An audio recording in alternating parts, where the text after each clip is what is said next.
Hi, everybody. This is the baseball height, the amazing, spectacular, terrific, the great one, the people's champion, your host, and welcome back to the baseball hut. Hopefully, you like this video. Gonna start a little bit of a live stream for a little bit. Mets won tonight, 6-5 in 11 innings. Some interesting things happened in this game. Um, some trends that continue to keep happening, but the Mets got the win, which is the most important thing. They lost 3 out of 4 to the Phillies, and but they had a lot of fight in them tonight, which was good to see. Because obviously last night was such a disaster. Last night was such a disaster for our team that it was very disheartening. I think a lot of people are very beaten up after that game. I think a lot of it due to the weather, but maybe not so much. But of course, like this video if you haven't already, and hit the subscribe button. I did rant yesterday, but I think that I said I tempered it because I feel like it's too early to do because I think there is fight with this team. And we saw that tonight, which is a reflection of the Magic. They said after yesterday's game, uh, Mendoza had a team meeting, which a lot of times these meetings don't mean anything. But he was able to get this team right. He's basically told them, look, we're a good team. We just got to keep battling. Hello, Muttley and Love. We needed this one tonight. Yes, we did. Um, now, again, please like the video if you're coming in. Um, last night was such a disheartening situation because it's like I've been saying, like I said in the video yesterday. Um, the three Met stars on this team have done a lousy job, and one of them did nothing tonight. Um, and the other star was invisible. But we'll get into that. Hello, Stony814. Hi, Ed. How you, buddy? Mets win. What a crazy game. What a win! But a win is a win. Absolutely, a win is a win. But you know what? This was a very crazy game. Now I know that Edwin Diaz coughed it up in the ninth inning, but he's gonna find it. He's got to find command of that fastball, and that is the biggest issue here. Once he finds command of it, whether he's throwing 96, 97, 98, 99, once he's able to find the command on that fastball, he's going to. Now, I would mention in that ninth inning, the hit that he gave to Bryson Stott, he kept throwing him slider after slider after slider, and it's almost the same thing that happened in the game on Monday. You throw too many sliders, you're going to hang one of these pitches. Or I mean, against the Rays. I'm sorry, that Sunday afternoon game against the Rays. He kept throwing slider after slider, and he hung it. But now with this pitch with Stott kind of just flicked his bat out and hit it into right field. It was a little bit different than the pitch that he threw to Rosarena about a week ago. But uh, he should have just thrown a fastball in that spot, um, just to show a pitch. But his fastball was all over the place. I mean, he threw wild pitch in that ninth inning, and he's just all over the place. Stony 814. How come Diaz is throwing more sliders than his fastballs? Because he doesn't think that he can throw the fastball for a strike, and so far he hasn't been able to. He keeps missing, and the slider is getting him by in these games.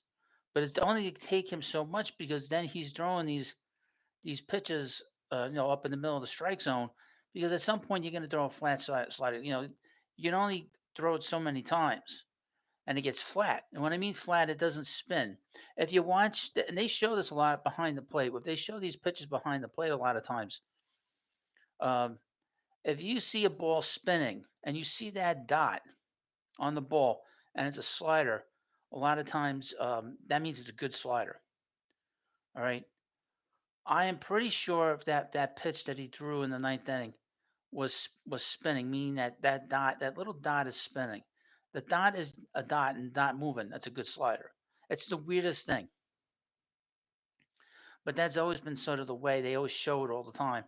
Uh, but they didn't show anything behind the plate, to sort of cover what was going on in that ninth inning. But that's the thing that's going on with his slider is that, and also he's not throwing it for strikes. It's starting in the strike zone and then it's going out of the strike zone. So what's happening is you're getting a pitch that is just it's jumping all over the place. So that's why he's sort of falling behind too, because he can't throw that pitch, his fastball for a strike. He can't establish his fastball. It makes it more difficult to navigate these innings. Once he's able, once he's able, uh, let me see, Isaiah Ponte, the curse of Timmy Trumpets. Get over this. What is this attitude about curses?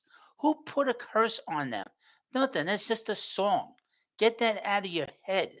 This curse, a curse of this, a curse of that. That's a bunch of bullshit. Man, that's crazy.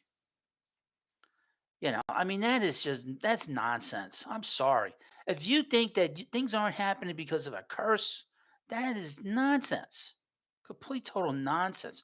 A song. So they played a song when he comes into the game, or they brought in a musician, and that's why this happened and that happened. Give me a break. If you live your life like that, there's something wrong with you. No offense. You can't. You live your life like that. Well, I heard a song on the radio, and ever since then, you know what? Nothing's good has gone right. Really. But a couple other things, things I'll talk about. This was a good Mets win. Obviously, this is a good Mets win tonight because a team win. They got good starting pitching. Jose Quintana went 5 1/3 innings. He gave up 2 runs. Keep an eye on Reed Garrett. I'm getting a little nervous with him, folks. I'm getting very nervous with him. Because prior to this season, he had an ERA over 7. Mets be very judicious how they use him. Because he gave up a run in the ninth in this game, and he gave up some of the runs in the 6th inning. So Mets have to be very careful with Reed Garrett, okay? Because he's hanging pitches. They're taking a lot of those splitters that he's throwing, and that's I guess he throws a slider.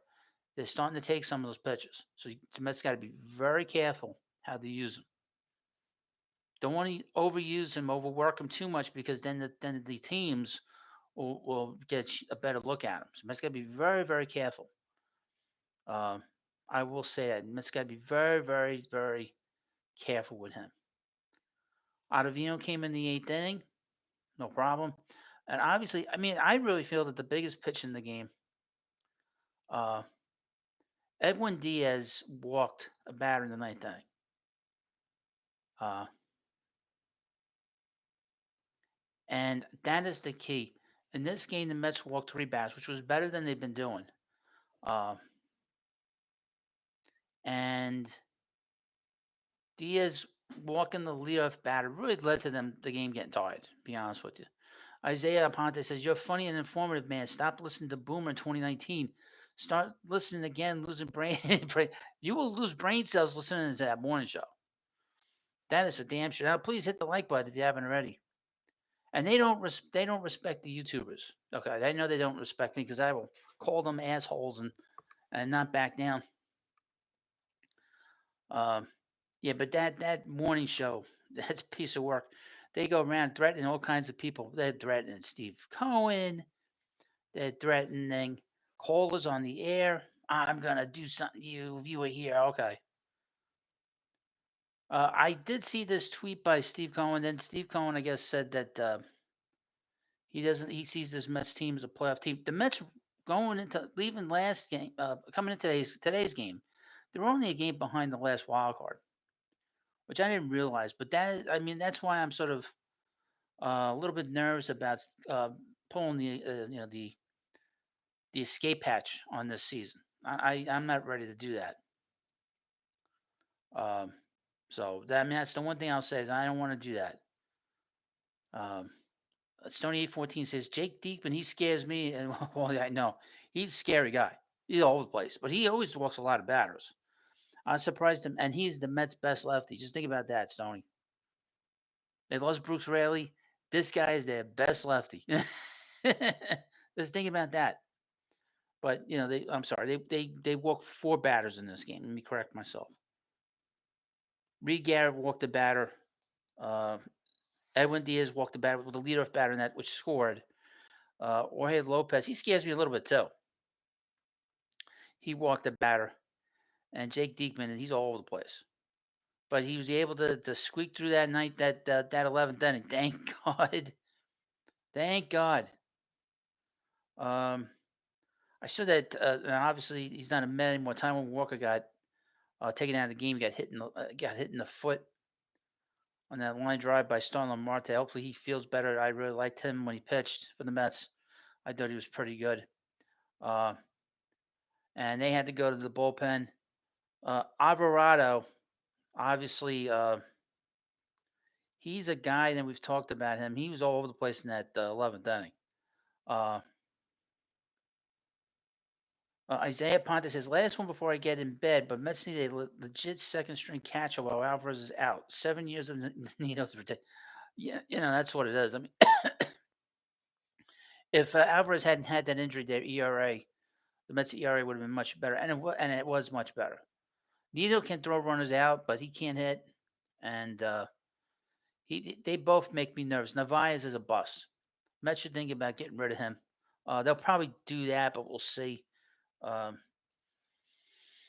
got another month without Alvarez, but really, Isaiah, this thing with Narvaez and is a very scary situation, to be honest with you, offensively and catching wise. Um, and this Stout boy, he's a tough out. He's tough out late in the game. That one, like I said, the pitch that Diaz drew to him in the ninth inning, it wasn't a bad pitch, but he knew he wasn't going to get a fastball because he didn't change the look, and just in terms of just a variety of the pitches that he was going to throw. That's why he just sort of put his bat out, flicked his bat out and just hit that ball into right field and barely got past Jeff McNeil. Now, a couple of things about the offense tonight. Tyrone Taylor started. He does not have much of an arm. I mean, goodness gracious, he didn't throw anybody out in late in the game. He had a couple of runners, and he doesn't have a good arm. Pete had a good game. He hit a home run, scored 2 runs. He scored on the wild pitch in the what inning was this? In the eighth inning. Um, I'll get to Lindor at the end. But JD Martinez obviously had a good game. Martinez is coming around. I mean, he's had really good at bats. Even last night, he hit a home run. He's looked pretty good. They got to get more men on base for him. He needs to get his consistency going. Uh, let's see. Oh, Mets Knicks fan, let's go. Mets will be good 2 to 3 years from now. We got a Nostradamus in the room, folks. We have a prophet, a guy that sort of just randomly came in here, is telling us the future. What's the lottery numbers for tomorrow? Since you know what's going to happen 2 to 3 years from now, tell us what's going to happen tomorrow with the lottery tickets. If you have that long of a forecast, you know. I just love it when people put these kind of comments and statements. Well, this is going to happen, and that's going to. You don't know shit. You don't know anything. You won't see this in any other channel talking to the subscribers like that. I will say that. DJ Stewart had a hit. Harrison Bader had a big game tonight. He came in late. Uh, um, he had a big hit in the eighth inning. He had a big hit in the 11th inning. TFX21. Did you hear BT and Sal today? No, I did not hear that monkey crap. They ready to move everybody? Of course. They've been wanting to do that since last year. Of course. Yeah, I mean, right in the chat what they were talking about. Tom R says Diaz didn't do too well. You think so, Tom? Tom, you think so? Do you think they didn't do? Well, you think he didn't do well? I don't think he did so well. Stony 814 Hut, would you want the Mets to get Juan Soto after the season? Absolutely. That guy is a game changer, and they're going to be in on him because they said they're going to spend money now. Next off season, they said they were taking this season off in terms of the big contracts. There wasn't any big free agents this past off season anyway. But next off season, and he's 26 years old. I would say that Stearns has a history of signing younger free agents. Uh, so he is a guy that Mets are going to be in on him, no doubt. So what did the coconut and the spaz say on WFAN? Tom Morrow says, "Yeah, pretty sure Diaz didn't do too well today." I mean, he has to get command of that fastball. It's more about the command than about the velocity. Once he gets command of that, he's able to throw it for strikes and he's able to deceive the batters. Then he'll get his confidence back. Um, yeah, I've been very busy with this move. I've been doing a lot of running around. That's why the videos have been very inconsistent on all three channels. I'm trying to figure out a new schedule for myself here. And I would mention that the reception with the phone is terrible here. You know, that I will say. Starlin Marte went 2 for 5. He actually had a good game. Brett Beatty went 1 for 2. Not, I'm not all too enamored with him. Mark Viennes went 0 for 3. He's had a couple of good at bats in the last few days. Jeff McNeil 0 for 4. Got a walk tonight, but just a mess. He's swinging at everything. Omar Narvaez, get him out of here. And now Francisco Lindor. Now he scored the winning run in the 10th in the 11th inning, and that's because he was the ghost runner in that 10th inning, 11th inning. I would mention the Rangers won tonight. The New York Rangers.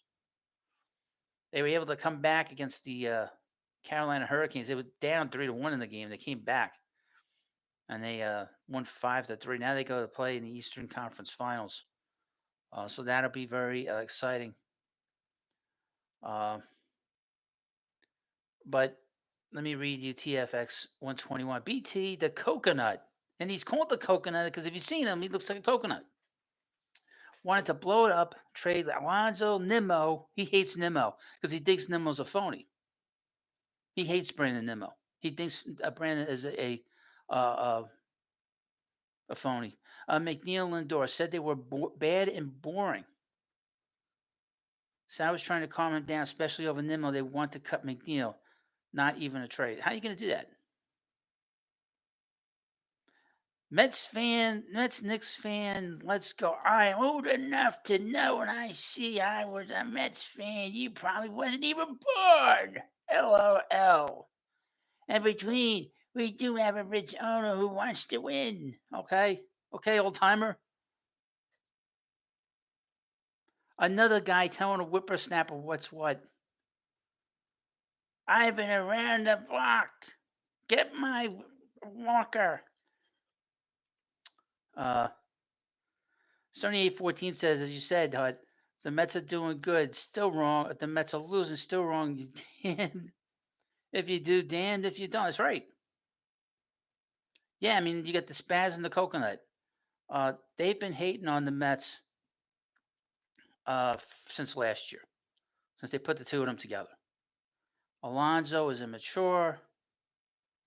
Nimmo is a fake hustle guy. He was made fun of. Brandon Tierney forgets that he was made fun of on SNY during that boring baseball night in New York show that the Spaz tries to um, host. Mets Knicks fan, let's go. I am 56, not 80. Are you sure about that? Because guys that are 56 don't act like they know everything. Well, maybe you do that, Mets Knicks fan. Let's go. What's going to happen with the Knicks on tomorrow? They're gonna beat the Pacers, or is the curse of Joe Benigno going to strike it and they're going to lose again? Since you can figure out what's going on 2 to 3 years from now, why don't you tell us in the chat what the Knicks are going to do? You probably don't even know what's going to happen tomorrow. I think they'll beat the Pacers, but boy, that they're going to go to the finals. You enlighten us. You enlighten us. But let's talk about Francisco Lindor. Sidetrack. This is what happens. You don't see this anywhere else. I get a little sidetracked. But here's the thing about Francisco Lindor. He was 0 for 16 in the series against the Phillies. That's not going to cut it. And today they had a meeting, a team meeting last night. He said, "Well, I'm going to make," and he said during the game before, today's game that they weren't going to be in in the situation they were last year when all the veterans got traded. He didn't show. I mean, he didn't have a good game. He's been playing terrible, and the Hut means dreadful defense. I mean, he's been terrible defensively. I mean, you cannot win if your shortstop is just muffing easy plays. You know, Craig Bart says he left 80 base runners so far. I mean, really, the whole series. You're talking about. TFX 121 says he's hitting 194 as Lindor, and he celebrates when they win like he helped.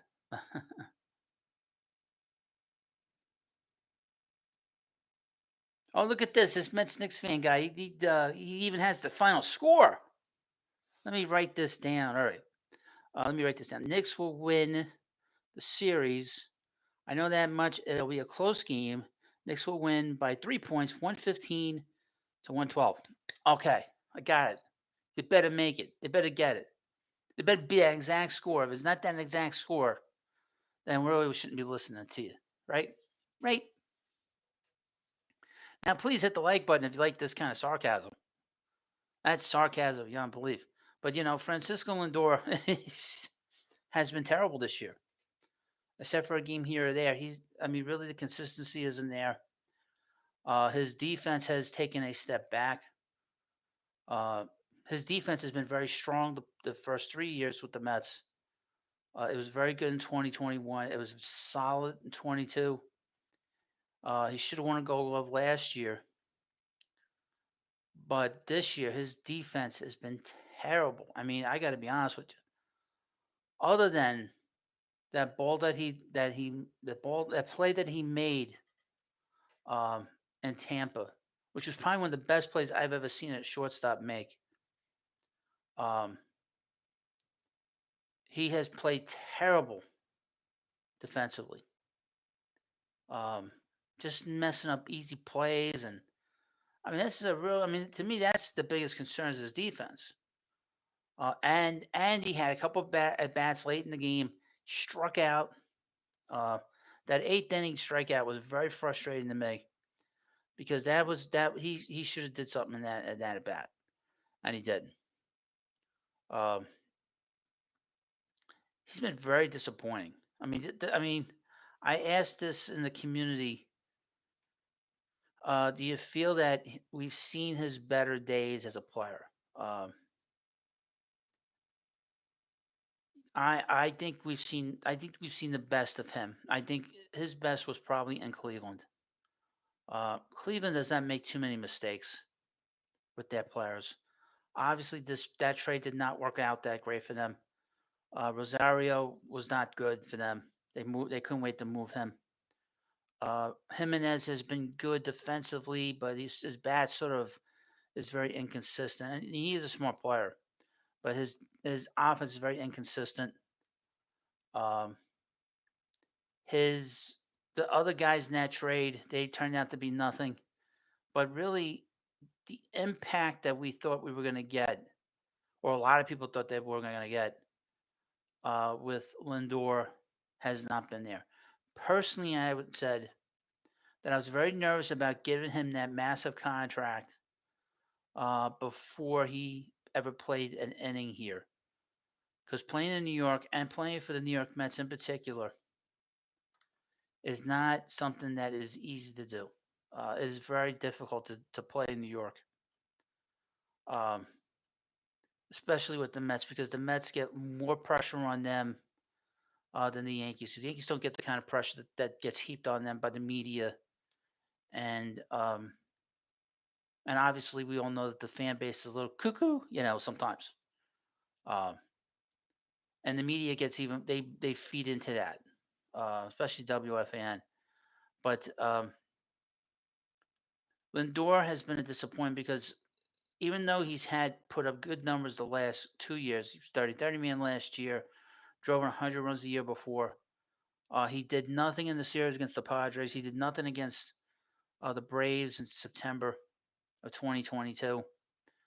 Uh, and obviously, when the Mets needed him to hit in June, last year, he was nowhere to be found. Okay. He said all the right things after they traded Scherzer. He said all the right things after they traded uh, Justin Verlander. And I respect him for the things that he said and the fact that he's very positive about what was a bad situation last year.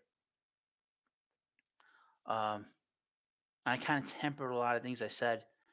And I felt coming into this season he couldn't move him.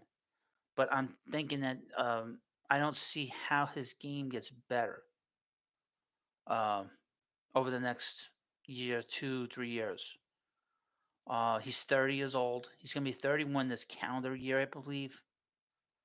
Um, so I'm concerned for him long term with this team, and they signed him to this massive contract, which the Mets owe him $238 million after this year. Lindor will be 31 years old in November, so he is getting older. Um, how much better is he going to get? And his numbers really reflect some of his overall numbers. Um, his specific numbers are down from, and we have now like a pretty long, a lot of at bats. We know what we're dealing with. We know what we have here. So I'm thinking, how much better is he going to get? Uh, he is durable. That's the one thing that he has going for him. Um, he has not made an All-Star team in a long time. I thought he should have made the All-Star team 2 years ago. Um, but his decline as a player is very troubling to me. His at batting average, which is obviously people look at it in the past, is different than we do now. But I still look at it as very important. And the on base percentage, the strikeout totals, folks. And the years he was with the Indians, and they were the Indians then, he only struck out 100 times once. In 2022, in 161 games, he struck out 133 times. That a crazy amount. Crazy amount. And last year he struck out 137 times in 687 plate appearances. Um, the sort of lack of contact. And right now, just looking at it real quickly, he's going to be striking out over 100 times again this year. But his overall numbers over the last few years, everything is down. Everything from when he was with the Indians. Uh, he was a 285 hitter with the Indians. Over the last 4 years, and that includes the first quarter of this season, he's a 249 overall hitter. How do you expect to get better than that? He's not going to get any better. And he's getting older.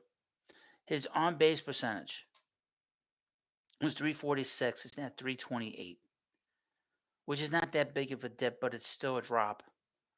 This year he's hitting 200. Before the game, he's hitting 194. His on base percentage coming into today's game was 276. That's meaning he's been getting on 27.6% of the time. That's what that means. His career average is 339, so he's 60 points. He's 63 points below his average, uh, which is not very good. Now, for his career with the Indians, he was a 346 on base percentage guy. With the Mets, he's a 328 on base percentage guy.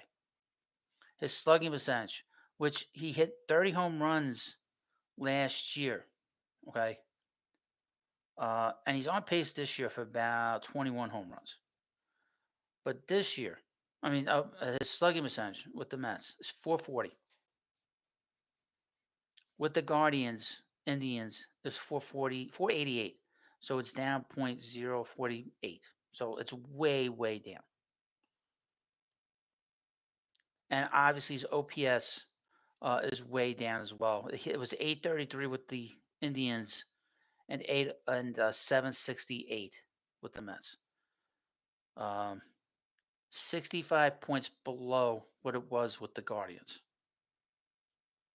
Now his OPS plus is about the same It was 118 with the Mets. I mean with the Indians, and 115 with the Mets. That's not a big deal, but everything else is down, way down. Um, he's durable. We know that. Other than that injury the first year, he's durable. Um, and obviously his attitude's pretty good now. It wasn't good the first year. His attitude the first year was horrific. I think we can all agree to that. His attitude was terrible in 2021. Uh, he didn't take well to the criticism. He didn't take well to people booing him at the ballpark. Um, it's gotten better because I think he's learned that this is part of it, part of being here. But he has worried me from the beginning. They brought him in because I thought that they were in too much of a rush to sign him to a big contract, especially since you had a major shortstop market after the 21 season. Corey Seager was a free agent. I believe Trevor Story was a free agent. I think, he was available. Uh, Javi Baez, who has one of the worst contracts in baseball, he was a free agent. Corey Seager was the guy you wanted to have in here, and the Mets did not, for whatever reason, they didn't wait. They should have waited another year to make a big purchase of this magnitude, um, and then to be so quick to sign him to that 10-year extension. He is signed through the 2031 season, and he's got a lot of money coming to him. Now the money, uh, Steve Cohen will eat that money. To be honest with you, he will eat that money if he has to. But I would say that the team, the family is kind of emotionally attached to him because they really like him a lot. Uh, but the Mets are going to have to do what's right for them. They can't be, um, you know, getting all like emotional about these players. Now, over the next from 25 to 2031, so that's 1, 2, 3, 4, 5, 6, 7 years. He's got 7 more years on his contract. He'll be making $34.1 million. This is probably one of the worst contracts in baseball right now. Now he is playing because some of these players aren't playing. Some of the ones that are really bad. Anthony Rendon has not played much since he signed with the Angels. Um, but to see the kind of level of lack of production which should be getting from this particular player, um, and to see this team struggling as poorly as it has, and like I said, it's because of the stars on this team are struggling. Now Jeff McNeil's another guy who has struggled over the last 2 years terribly. No power, and his defense has regressed this year. Although he made a good play late in the game tonight, um, his offense has been nowhere to be found. You talk about MIA since he signed his contract, which the money is not crazy for his. He's been nowhere to be found. Nowhere. There's like you need to go through like the streets of New York and say, have you seen this guy? Have you seen this guy? This Jeff McNeil guy. He looks like Tom Petty. Looks like the son of Tom Petty. I swear to God, he looks like Tom Petty. You know, you know. Um, but really, I mean, to me, and even at Pete, and obviously Pete's having a tough start to his free agent year. Uh, he should wake up and realize he's not going to get a $200 million contract. I don't know what the hell Boris has been feeding him, what bullshit he's been feeding him. He's not going to get that. Okay. I think that's pretty clear because of his the batting average has completely collapsed as a player. You could deal with Pete hitting 270 to 255 and stuff like that, but you can't accept him hitting 220. Okay, and think that he's going to get a big contract. And he doesn't play a premium position. He's not playing center field. He's not playing shortstop. He's playing first base. And obviously, the value of a first baseman, even a good one, even a great one, like say Paul Goldschmidt and Freddie Freeman, the value is not very high, you know. And those guys are better players than Pete is, and they made more money. He's not gonna make what they make. and the market has changed in Major League Baseball for a first baseman. So we could probably see another disastrous free agent situation like with Michael Conforto. We know what happened with Michael. He didn't sign with the Mets. He didn't take the qualifying offer. He didn't sign with anybody. Hurt his arm, and then he couldn't play. And then he signs this lousy deal with the Giants. He's hurt again. Can't stay on the field. Can't get on the field. You know, you don't want to see that happen with Pete in his career. They should have signed an extension. They shouldn't have worried. He should know his own market. The market obviously has changed over the last 5-6 years for a first baseman, and the fact that he's regressed as a hitter. The fact that one thing I know, okay, is that when you have a big power hitter and that batting average starts to slip, you get a little nervous because I saw this with two players with the Mets. Okay, we saw this with Gary Carter and we saw this with Mike Piazza. All right, in 1985, the Mets got Gary Carter. I think in 1884, kid hit 293. In 1985, he hit 281. In 1986, he hit 255. And 1987, he hit 236. Then hit 242. From 85 to 86 and 87, the power was there. 87, 88 came, the power was there in the beginning of April, all of April and the beginning of May, and then was gone after that. All right. Mike Piazza, the batting when he got to the Mets, the batting average was there. If you go on Baseball Reference, you'll check the Mets his batting average. That is an indicator that the bat is starting to slow a little bit. Okay, and just getting like just a little single here and there. You can get away with not hitting it hard, still getting a hit. Doesn't mean the bat speed's still there. So Piazza, his batting average was pretty much very high when he got here to the Mets, and even the year before he was a 363 hitter in '97. But he was hitting 340 with the Mets, and then the average started to decline. That's an indication that the age is starting to catch up on him. Now, Pete is 30. He's going to be 31 this year. Okay.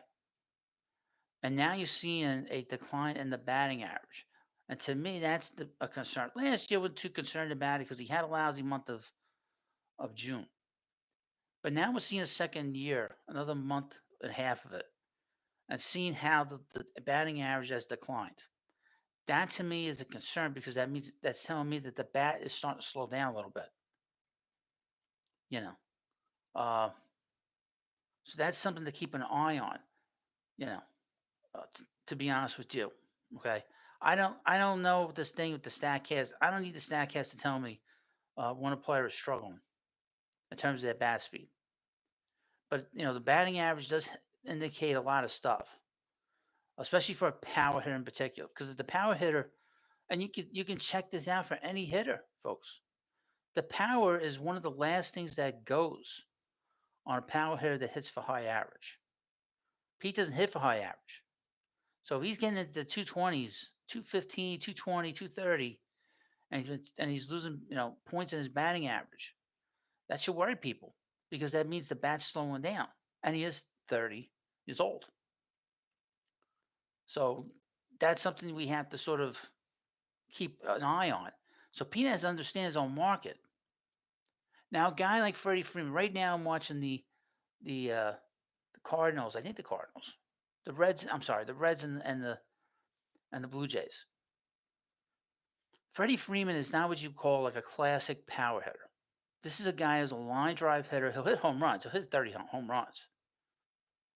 But his batting average has not declined to where the power, he's still a threat up there. He's going to get his hits. He's going to be tough late in the game. Okay? His bat will not decline nearly as quickly, and it hasn't, as Pete's has. So that's my concern with Pete Alonso. I would hope that the batting average starts to pick up to where it's been in his career average, which is 250, 250, 255. But if it stays down low again for a second season, I wonder if the Mets will resign him just based on that, because I'm sure they have plenty of studies of his bat speed and how he's able to make contact. Because all the videos that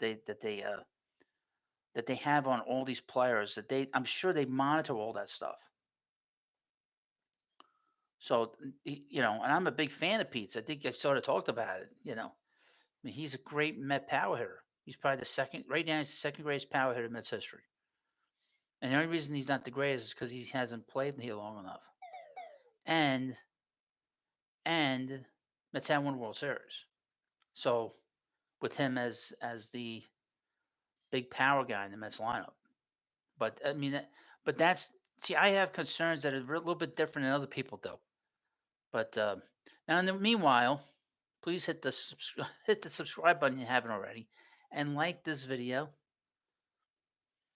I appreciate you coming on and watching this late at night. I don't have to be up early tomorrow, so I would mention that tomorrow we'll have some videos up. What that will be, I don't know. That I will mention. I don't know yet. Um, I will say this: I hope people aren't grumpy tonight. Mets won a game tonight. Hope people aren't too grumpy about what kind of game the Mets played tonight. So it seems just reading the chat tonight, a couple people are a little grumpy tonight, and they shouldn't be.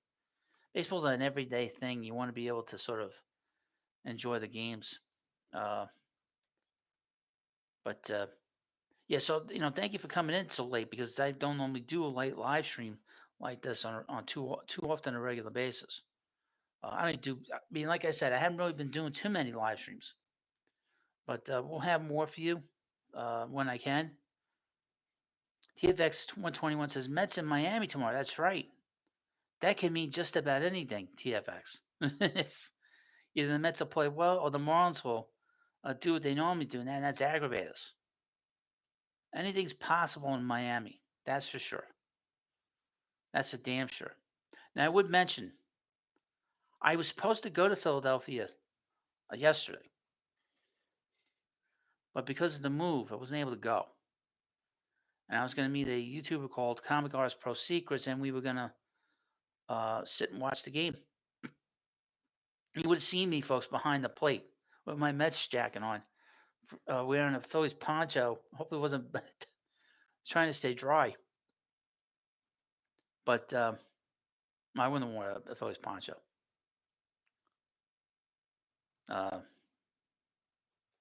But we were going to meet down there. We were going to just hang out, enjoy the game, and just watch the Mets and goof on each other and stuff like that. But because of the move, I couldn't do it. Hopefully, we'll get to do that at some point. He will be on the show. I'll have him on as a guest at some point. He's a pretty busy guy. Actually, as we speak, he has his live stream going on called Trash Cast, believe it or not. And he goes and just goofs on different comic creators. He's been goofing on this one creator since January. Hasn't let up on the guy. And he is kind of entertaining. Sort of entertaining. In that chalet that he lives in. King Sakari says, do you think Lindor is going to have another 21 year? He might have a worse year. Because in 21 he played good defensively. He was good defensively. And then and once he got hurt, and obviously Jacob deGrom got hurt, the Mets season went right in the toilet. Right in the toilet. But this could be worse for Lindor. It could be a worse kind of year for him. I would mention there are two teams. I was thinking about this. I mentioned one of the teams. There could be two teams that could be interested in him. You have to eat the money. I don't think there's any way around not having to eat some of that money that he's getting. That's and the two teams I've seen and I felt that would be good spots for him as the Dodgers. And I mentioned the Dodgers quite a few times. Even though Mookie Betts is playing shortstop, he's not a shortstop. He's not a professional shortstop. I think they're demanding way too much of him. And his offensive numbers are so good is because of the fact that Otani's batting behind him. But that's one team. The other team is obviously, I think, the Giants. They've been trying to bring in a big player there for a long time. The Mets obviously would have to eat a lot of that money, if not half of the money, um, off that contract, because that contract is a disaster. Uh, they don't have a shortstop. Brandon Crawford is not with them anymore. He's with the Cardinals now. Um, they could use a guy that could probably bat in the middle of their lineup. To me, all the lineup changes they made the last few days, he's still batting third. I would stop batting him third. I'd put him more in the middle of the lineup. Um, if he's going to be driving the ball, you can't have a guy that's striking out like that. You can't have a guy. Uh, let's see, Grand Admiral Shanahan. Hey, Mets fans, would you accept the trade of Schnell, Conforto, and Marco Luciano from Lindor? No, that's nothing. Why would you want? Why would the Mets want Blake Schnell? He's hurt, isn't he? And so's Michael Conforto. That's you're just a Giants fan that wants to get rid of those players. You don't like those players. You know, the Mets wouldn't do that. The Mets wouldn't do that. Now I would mention the Mets don't really have a shortstop in the system. I also as well. Mets don't have a top prospect uh, anywhere in the system. Mets have a good farm system, but there's no elite player in the farm system. So that's the one thing about the Mets farm system that has to be uh, kept an eye on and talked about. The Mets don't have a big prospect that they can build around. They have a lot of good little prospects, and I say little because a lot of little guys. Drew Gilbert's a little guy. Jet Williams is tiny. You know, Luis Angel Acuna's tiny. Grand Admiral Shanahan. LOL, who would you want for Lindor? Luciano's a top 100 shortstop prospect. I'm curious who's you want. I don't know the Giants farm system. You know. Okay, so I am not. I am at a disadvantage. Yeah, I'm not gonna pretend I know their farm system. Grand Admiral. You sound like a mature guy, Grand Admiral. What are you Grand Admiral of? I love the name. So if you don't like me goofing on, I'm sorry. I think the names are amusing sometimes. I don't know the Giants farm system. I have enough on my plate here with the Mets and their farm system. I don't, and my failing baseball at two right now. Oh my God, the baseball at two boys real struggling. It's a real struggle right now on that side. But I have enough on my plate that I don't need to know the Giants farm system. Um, and then Marco Luciano in the majors? I don't even know if he's in the majors. Is he in the majors? Because they need a shortstop. So I don't know what his status. But why would I want Blake Schnell? I don't like Blake Schnell. He's a weirdo. And the Mets have gone down. And Michael Conforto's hurt. Graham Admiral says, I like Thrawn and Star Wars and the Giants and 49ers, hence my name. It doesn't surprise me that you're a Star Wars fan. Who would you love off from the Mets?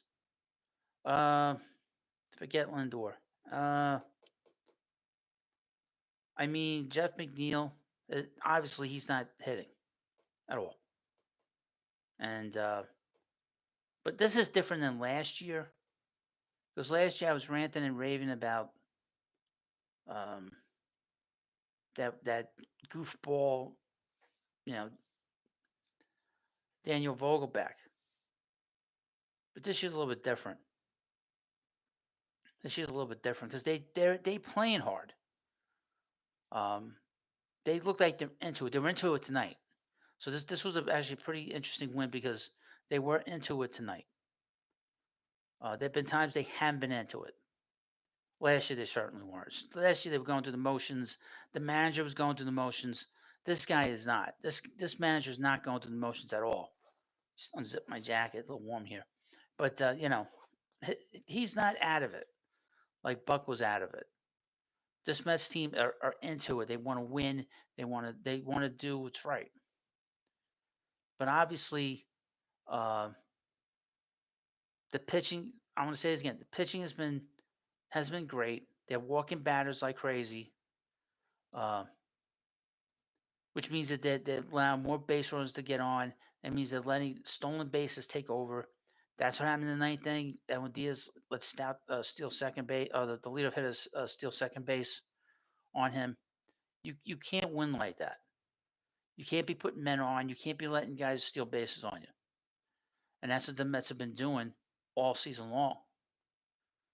You know, and that's why their record is what it is, 20-23. Now, last year at this point, I was flipping out about how this team was playing because they were performing so poorly, folks. It was embarrassing how they were playing. This year's a different story, okay, than last year. But we are now another year into this group with McNeil, Lindor, Nimmo, and Alonso, and just to use them as the core offensive players. We're into a different situation now because now we're a year into this, and we have a new guy running the club. We have another new manager. Just think about that. Three of these guys have been here for a lot of managers. Mickey Callaway, remember Mickey? Did they with the phone and right into texting the women. Then we had Louis Rojas, didn't know what the hell was going on. Then we had Buck Showalter, who was great the first year, and then just sort of didn't give a shit the second year. And now we have Mendoza. So we have four managers now for some of these guys. Three managers since Lindor has been here. Three managers in the last 3 seasons, 3 years, 3 calendar years. Uh, and because of that, um, you have to start to look at the team. I mean, they should have been looking at this group anyway before that. TFX 121 says no Alvarez is hurting them. Alvarez not being here is hurting them.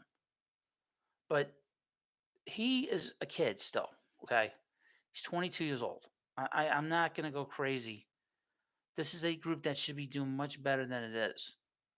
Okay, and his offense before he got hurt wasn't really there. His defense is great.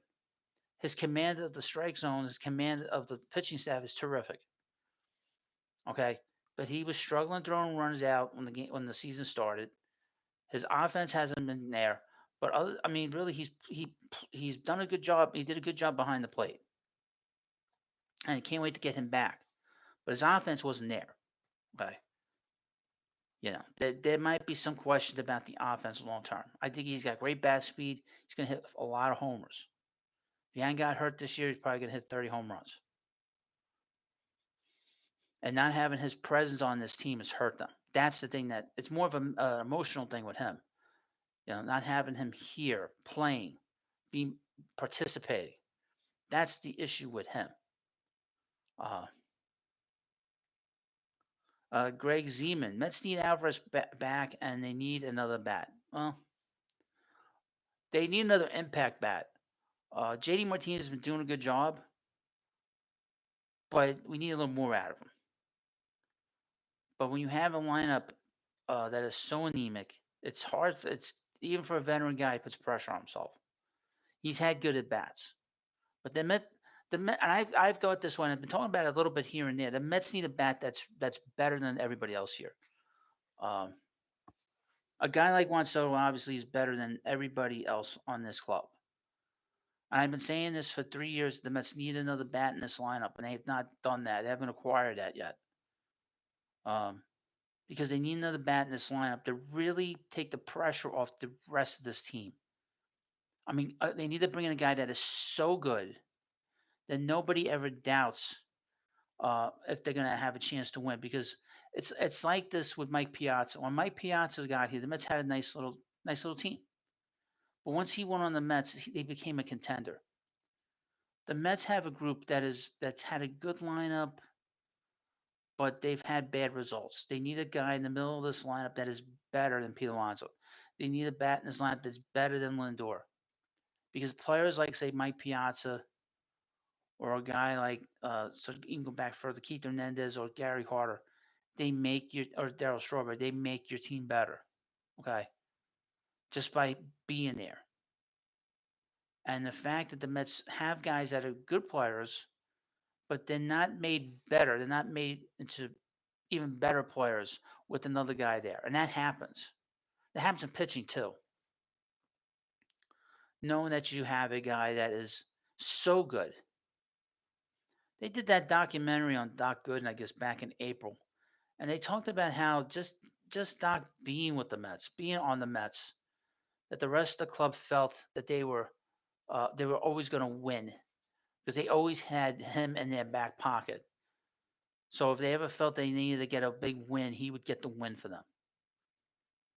You know, in a lot of ways, he was the Mets' best player for a long time, quietly, because he's such a quiet guy. When he played, aside from his troubles off the field, you know, and obviously Darryl Strawberry was so important because after he left, the Mets just sort of completely fell apart. Uh, but that's why it's so important. At least with this group, they need another player on this team that is better than what the Mets have. Okay, if you say to yourself, all right, we're not going to trade Lindor, we're going to re-sign Pete, we're going to maybe move McNeil, but we need to get another hitter in here, another everyday player, and only everyday players can make your team better. You need to get an everyday player that's going to be a guy that's going to be a tough out late in the game. Everybody looks at him and worries about where he is in the lineup, especially in those last 3 innings. You know, Pete was like that for the first year or two. He certainly was like that the first year, where people were worried about where Pete was in the lineup.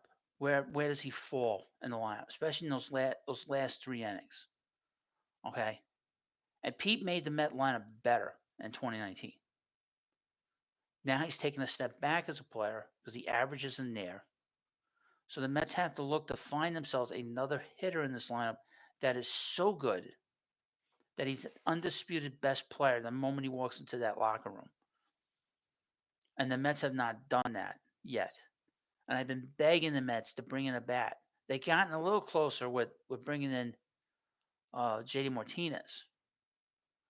Because JD, obviously he's past his prime, but he still can hit. Which we had JD Martinez from 5 years ago. But he can still hit. He still can hit good pitching. He's just older now. And you got to sort of manage his health a little bit. That's kind of the level of hitter the Mets need.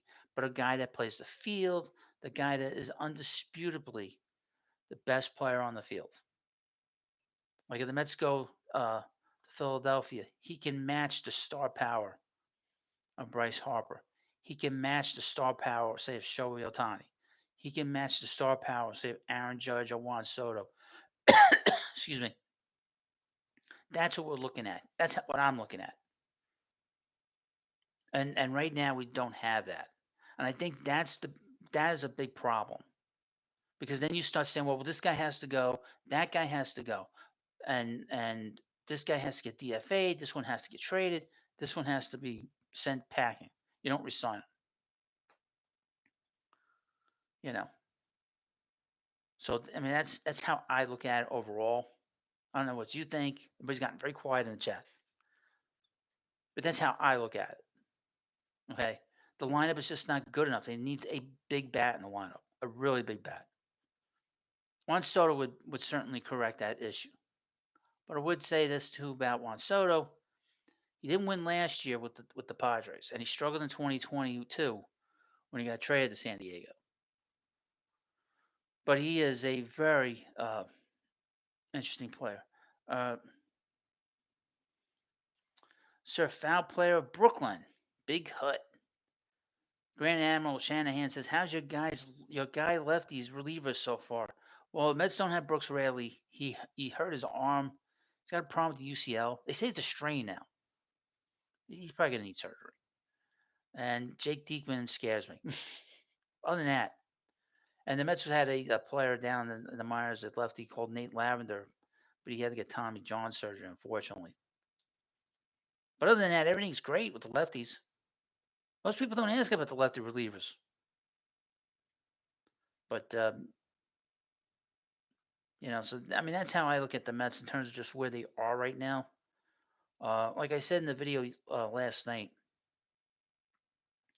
I'm tempering my criticism of them because it is May. I feel like they haven't played. They haven't played like dogs. They've had some bad games, but they haven't been so bad that I want to like pull my hair out. And I haven't gotten to that point like they did last year. Last year I was pulling my hair out. They were making my hair hurt. That's how bad they were playing.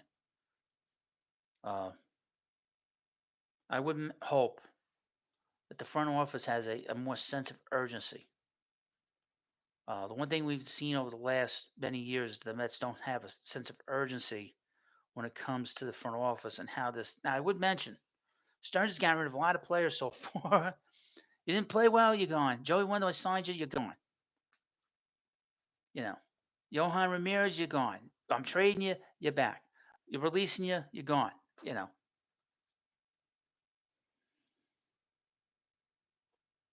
start foul play of Brooklyn. Worst case scenario, we can get a nice haul just from our leaders if things do fall. You don't get any kind of like value for relievers. You really don't. Remember that one year in 2017, the Mets decided to trade some of their players to get all this relief help? Those guys didn't turn out to be anything. And then we stuck with Drew Smith, who can't like throw a strike. What did they get for him? Who they trade him for? Oh, Lucas Duda, right? Was Lucas Duda? Or was it Steve? No, it was Lucas Duda. Yep. Yeah, you don't get much for relievers. You really don't. Although they got a lot for David Robertson. I don't know how. I don't know how they did that last year. That's Billy Epler doing a good job with that. But well, I'm gonna end the live stream. I got a lot of stuff to do here. But I want to thank you for coming by. We'll have something tomorrow, some kind of video. I'm gonna be busy tomorrow, but I'll try to get something out for you. Probably not until late in the afternoon. Maybe we'll do a live stream after the Met game on when we play the Marlins. But I want to thank you for coming by. Please hit the like button before we go. Please subscribe to the Baseball Hut, and I will have guests here. I'm sort of because everything's sort of up in the air. I want to get some guests on. I do have a guest that's going to come on. I don't know when he's going to get here. Because he said he'll come on whenever he wants to. He can come on whenever he wants. So, uh, anyway, thank you for watching this live stream. Have a good night. Let's go, Mets. I'll see you later.